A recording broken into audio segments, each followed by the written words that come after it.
ఈ లోకంలో మీరు చూస్తున్నవేవి శాశ్వతం కాదు. నిండు నూరేళ్ల జీవితాలు శాపంగా మార్చుకోకూడదని దేవుని వాత్సల్యాన్ని బట్టి మిమ్మల్ని బ్రతిలాడుకుంటున్నాను. నీ ఫ్యూచర్ ఏమిటి? ఇప్పుడే కదా మొలకెత్తింది నీ వ్యక్తిత్వంలో. నీ జీవితం ఏమవుతుంది అని ఆలోచించకుండా మొలకెత్తిన వెంటనే గోరుతో గిల్లేసేసుకుంటే ఎండిపోద్ది, శాపంగా మారిపోద్ది.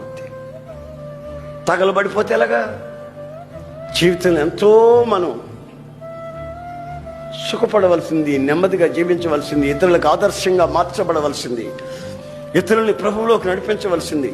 మనం ఆరాధించే దేవుడు పరిశుద్ధుడు. ఆ పరిశుద్ధత అనే గురి మన గుండెల్లో నిలిచిన నాడు మన వ్యక్తిత్వంలో ఓ గొప్ప ఆనందాన్ని, ఆరాధనని అనుభవం.